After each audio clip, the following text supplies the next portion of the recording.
Mais brasileiros estão testando positivo para a Covid-19 nas últimas semanas. Uma nova onda da doença, que veio junto a duas novas subvariantes da Omicron, a BQ.1 e a XBB, já tem causado impacto na Europa, na China, nos Estados Unidos e agora começa a crescer no Brasil. A seguir falaremos mais sobre essa nova onda e de como nos cuidar. No sábado, 5, a Secretaria Municipal de Saúde do Rio de Janeiro confirmou um caso de Covid-19 provocado pela Omicron BQ.1 na cidade. Nesta segunda-feira, 7, o Rio Grande do Sul também registrou um caso da subvariante em Porto Alegre. Conforme a Fiocruz, em 20 de outubro, a variante foi encontrada no Amazonas em um sequenciamento do vírus feito pela Unidade Amazonense da Fundação. Qual a diferença das novas subvariantes para as anteriores? As subvariantes são mutações dos coronavírus. A BQ.1, por exemplo, é descendente da BA.5, que era uma das prevalentes em todo o mundo, junto com a BA.4, todas subvariantes da Omicron. A transmissibilidade da BQ.1, assim como da XBB, tende a ser maior do que a de outras variantes que já circulam no país. Porém, ainda é cedo para afirmar com certeza.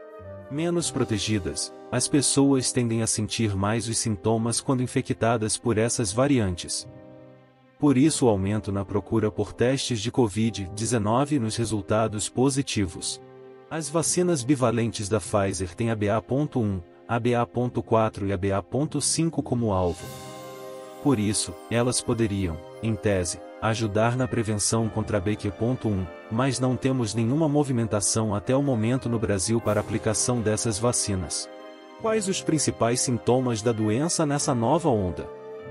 Hoje os sintomas da Covid-19 são similares aos da gripe e do resfriado comum.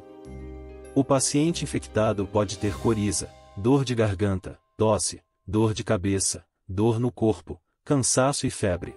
Esses sintomas podem ser combinados ou aparecerem sozinhos, a depender da gravidade do caso. Especialistas recomendam que as pessoas sintomáticas façam teste de Covid-19 para que possam tomar os cuidados corretos de isolamento e, se necessário, de tratamento. Diagnosticado corretamente, o paciente tem mais chances de tratar a doença de forma a não evoluir para quadros clínicos graves. Além disso, ao aderir ao protocolo de uso de máscaras, ele não coloca outras pessoas em risco de contaminação. Se possível, é recomendado fazer o teste laboratorial. Diferentemente dos autotestes de farmácia, eles notificam os resultados ao governo, colaborando para que o Ministério da Saúde e os cientistas monitorem o avanço da doença no país e, assim, tomem as medidas necessárias. Precisa voltar a usar máscara? Segundo o infectologista, professor e vice-presidente da Sociedade Brasileira de Infectologia Alexandre Naime Barbosa, neste momento, a recomendação é de que a pessoa faça uma avaliação individual de risco e adote cuidados baseados na sua condição de saúde. A orientação é de que idosos acima de 75 anos, pessoas que passaram por transplante de órgão recente, pessoas com doença de lúpus e imunossuprimidos, em geral, evitem aglomerações e utilizem máscaras sempre que tiverem contato com outras pessoas. Pessoas com condições de saúde normais e que não são idosas devem usar máscara apenas em ambientes fechados, com aglomeração e sem circulação de ar. Se infectadas, devem utilizar máscaras sempre que saírem de casa e ou tiverem contato com outras pessoas. As vacinas já aplicadas protegem contra essa nova variante? As vacinas contra a Covid-19 já administradas, Pfizer, AstraZeneca, Coronavac etc., têm proteção contra a nova variante, mas o nível de eficácia é menor. Segundo a OMS, o risco de reinfecção, pegar Covid-19 de novo, pode ser mais elevado com a BQ.1 e a XBB. Conforme o material genético do coronavírus sofre mutações, vão aparecendo mais variantes, novas versões do vírus, com algumas diferenças em relação à original. Dessa forma, a vacina que foi desenvolvida com base em uma variante anterior não tem eficácia tão alta contra essa nova variante. Por isso, é importante tomar todas as doses de reforço da vacina. As doses de reforço da vacina da Covid-19 são preparadas com incrementos em relação às principais novas variantes em circulação. Dessa forma, ao tomá-las, a pessoa se torna mais protegida contra novas variantes. É preciso tomar dose de reforço da vacina? Quantas?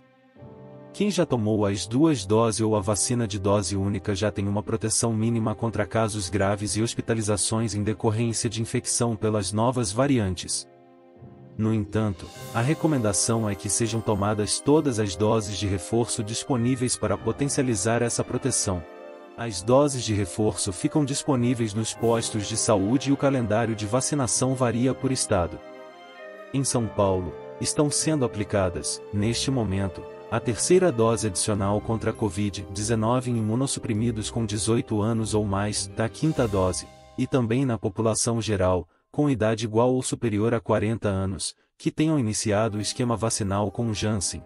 Segundo a Secretaria da Saúde de São Paulo, o Estado segue as orientações do Programa Nacional de Imunização, PNI, na campanha de vacinação contra a Covid-19 e distribui os imunizantes aos municípios em conformidade com o grupo etário vigente para aplicação e à medida que recebe as doses. Os municípios foram orientados com relação aos critérios para vacinação, mas possuem autonomia para execução e elaboração de estratégias em seus territórios. Em alguns locais do Brasil, já estão sendo aplicadas a 5ª dose da vacina para um público mais amplo. Como está essa nova onda em outros países? O que deve ocorrer no Brasil? A nova onda da Covid-19 tem se espalhado mundialmente. Casos de infecção por BQ.1 foram identificados na Europa, que tem visto elevação de diagnósticos positivos e internações. Nos Estados Unidos, o aumento de casos também vem sendo notado. Hoje, 12 subvariantes, todas da Omicron, estão em grande circulação no país. Do outro lado do mundo, a China registrou, nesta segunda-feira, 7, o maior número de infecções por Covid-19 em 6 meses. O país voltou com algumas medidas restritivas, em especial em fábricas. No Brasil, se confirmada uma nova onda, será a 3ª registrada no país em menos de um ano, todas ocasionadas pela variante Omicron. A primeira, entre dezembro de 2021 e fevereiro de 2022, foi provocada pela sublinhagem BA.1 da variante. A segunda, entre maio e julho, foi causada pelas linhagens BA.4 e BA.5, que são, hoje, as que circulam no Brasil com maior frequência. Ainda é difícil de prever o impacto da nova onda. Porém, devemos continuar nos cuidando para que toda a população não sofra, novamente, impactos grandes da doença. Felizmente, onda após onda, temos visto o número de hospitalizações e mortes cada vez menores. Muito disso se deve ao avanço da vacinação. Ainda assim, as linhagens responsáveis pelo aumento de casos positivos em países da Europa, como a BQ.1.1, que se origina da variante BA.5, devem chegar ao Brasil. Vamos continuar nos cuidando e tomando as doses de reforço de acordo com o calendário vacinal, pois é confirmada sua eficácia e lembre, a vacina salva vidas. Se gostou do vídeo, deixa seu like, ativa o sininho das notificações que você será avisado quando outro vídeo informativo for postado. Comenta aqui embaixo, deixa também sua sugestão.